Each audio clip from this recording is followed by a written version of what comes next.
and open our hearing on Senate Bill 551. And Ellen, welcome. You want to tell us what Senate Bill 551 does? And Senator Sollman, would you come forward, please? Of course. Chair and members of the committee, Senate Bill 551 requires school districts, education service districts, and charter schools to provide information on the importance of secure storage of medications and firearms.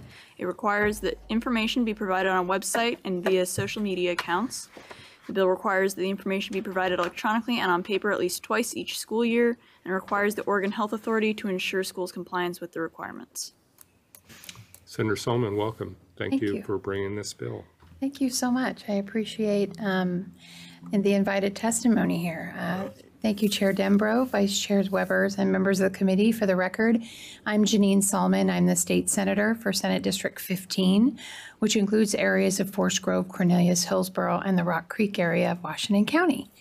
So I appreciate this opportunity today to bring forward Senate Bill 551. This bill will require school districts to provide specified information related to secure storage of medications and firearms on their district websites and through communications of the school district that are provided electronically, and as well as a hard copy at least twice each year. We are in discussion with stakeholders on the social media aspect and distribution requirements that may have an amendment forthcoming on that. The information will to be shared by school districts will be created and disseminated by OHA. This bill is about sharing information that will help keep our kids safe, period. Information from OHA is data-driven, it's science and health-based, and parents can choose to use this information to better inform themselves or their children if they choose. Secure storage of firearms protects children and adults by preventing unintentional shootings and gun suicides. According to everytown.org, on safe storage, every year, nearly 350 children under the age of 18 unintentionally or accidentally shoot themselves or someone else. In incidents of gunfire on school grounds, up to 80% of shooters are under the age of 18 got their gun from their home or the homes of friends or relatives. Many schools already have active shooter drills, so giving information on securing these firearms can help reduce the risks and put us in a preventative space versus a reactionary space. Additionally, the CDC says that about 50,000 young children end up in emergency rooms each year because they got into medicines while an adult wasn't looking. They recommend putting medicines up and putting them away and out of the reach of children and out of their sight, putting them away every time you use them, and to make sure that the safety cap is locked. So this is all about education and awareness on these topics. It may seem small, but it's incredibly mighty. It's a step that we can take to further prevent tragedies, and I urge your support. Thank you. Thank you so much, Senator. Any questions for the Senator, colleagues? Okay, thank you very much. Thank you. Okay, we have 4 people who have signed up to speak to us on this bill, and I will take them in order. We'll start with Kevin Starrett, please, and then followed by Ms. Klein. Kevin, are you with us? I don't see you. Okay. Members of the committee, for the record. Great. Are you ready for me, Senator? Yes, thank you. Okay. For the record, Kevin Starrett with Oregon Firearms Federation. Senate Bill 551 is another mandate to local school boards from the state, and this time it's about firearms storage. But it provides no direction or guidance for what specified information will be provided. If that information is going to be what the lockup laws in Oregon are, then you'll be teaching kids the most dangerous ways to store a firearm. And 551 also makes the OHA the enforcement arm. And if there's one thing we've learned in the last few years, is that Oregon state agencies do nothing very well. Giving them even more authority over local school boards is a very bad idea. I've seen no indication that any effort was made to reach out to any professional or Second Amendment organization to create the guidelines that 551 mandates. For decades, Oregon Democrats have resisted every effort to make firearms safety training available in schools, but now they want to require local districts to provide, quote, storage training. It makes no sense to expect anyone to understand how to safely store firearms if they're forbidden from learning how to safely handle them. No more than it makes sense to provide unspecified information on storing medications in a state where it's legal to shoot heroin on any street corner and kids step over needles on the way to school. So 551 will be just another vehicle to compel local schools to be the propaganda arm of the anti-gun movement. If Oregon Democrats ever get serious about providing safe firearms instructions in schools, I can promise you there'll be no shortage of pro-gun organizations eager to help for free. Thank you. Thank you, Mr. Sterrett. Okay, Ms. Klein, and I'm looking forward to hearing how you pronounce your first name. Please. Good afternoon, Chair Dembrow, Vice Chair Weber, and honorable members of the committee. For record, my name is Aveen Klein, State Director for the NRA. On behalf of the NRA, thank you for the opportunity to present the reasons for our opposition to Senate Bill 551 on behalf of the tens of thousands of NRA members in Oregon. Senate Bill 551 requires school districts to provide information on the secure storage of medications and firearms.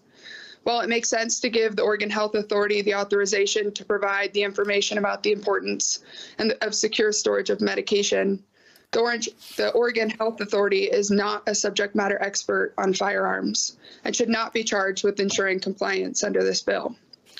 This information should be provided by an agency such as the Department of State Police.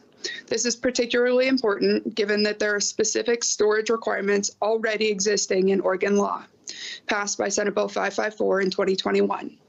The Department of State Police is the agency charged with enforcement, reporting, and record keeping of this obligation under current law.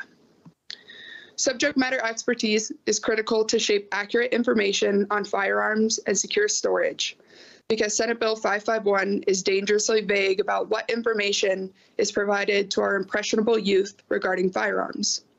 The vagueness of what information Oregon Health Authority is to provide to schools regarding the importance of storage of firearms is ripe for abuse and misinformation. Each family's situation is unique, and a one-size-fits-all approach is not the most effective educational tool.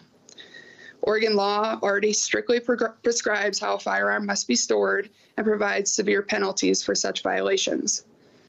An additional concern the NRA has with Senate Bill 551 is that the information on secure storage of firearms must be made available on the school's social media accounts. Social media outlets are notorious for throttling the firearms industry, firearm owners, and the mere depiction of firearms. This pattern of throttling is concerning, given 551's social media requirement, because it leads one to conclude that the only information that will be available is by the school's discretion or Facebook's. And that will be to push gun control. Teach kids that guns are bad and only criminals or bad actors have guns. This raises the final concern about the source of data provided in the bill's intent section.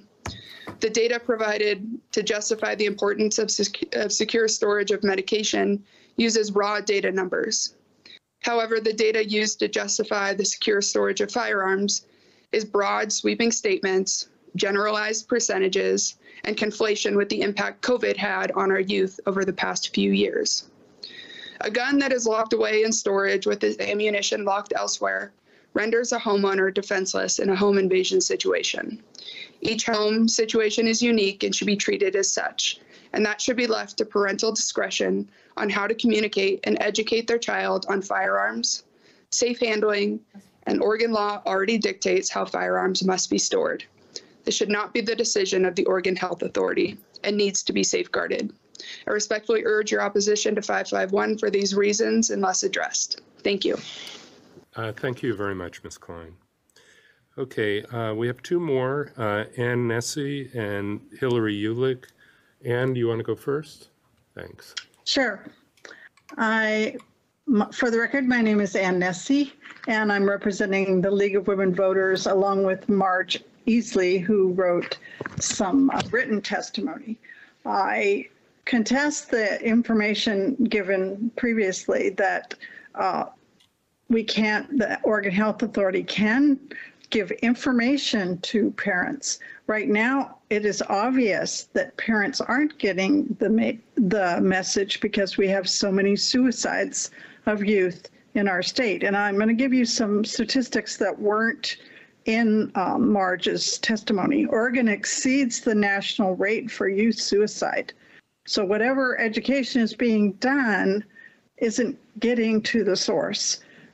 The average rate for youth suicide deaths nationally is 14.2 youth per 100,000, while Oregon's youth suicide death rate is much larger at 18.5 youth per 100,000.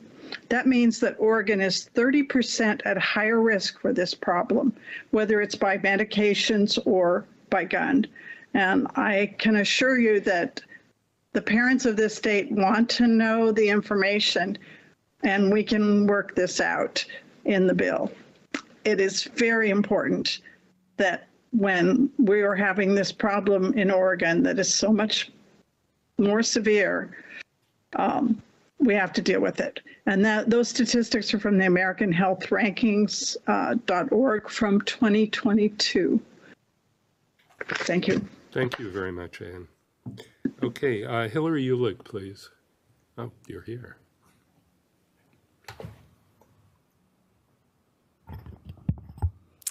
Chair Dembro, Vice Chair Weber, members of the committee, my name is Hillary Ulig.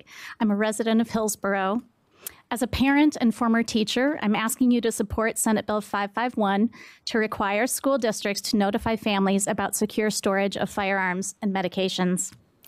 Every year, nearly 350 children under the age of 18 unintentionally shoot themselves or someone else, most often another child. And nearly 1,200 children die by gun suicide. As a gun safety advocate, I've spoken with families whose children have died by unintentional shootings and gun suicide. The trauma and devastation that they cope with every day is immeasurable. Often they say they wish they would have known the risk, that access to a gun increases the risk of gun suicide by 3 times. Young people aged 10 to 14 have the fastest growing firearm suicide rate of any age group over the last decade. It's up 146%. According to a study of pediatric firearm injuries, nearly 90% of unintentional shootings and deaths among children under the age of 15 occur at home. A study on storage practices showed that households that locked both firearms and ammunition had an 85% lower risk of unintentional firearm injuries among children and teenagers than those who did not use secure storage methods. This year, we've seen alarming national stories, including one of a teacher being shot in the classroom by a 6-year-old. Just last week, a teen was arrested for bringing a gun to South Salem High School. We know that 3/4 of school shooters get their gun from the home of a parent or a close relative. The Oregon legislature has already passed a law to require gun owners to securely store their firearms. SB 551 is the next logical step to help educate our Oregon families with school-age children about the importance of secure storage to prevent child suicide, unintentional shootings, and school shootings. I urge you to support Senate Bill 551. Thank you. Thank you very much. And thanks for coming before us, Ms. Ulig. Okay, colleagues, those are all that have signed up to speak to this. I'm going to close our public hearing on Senate Bill 551.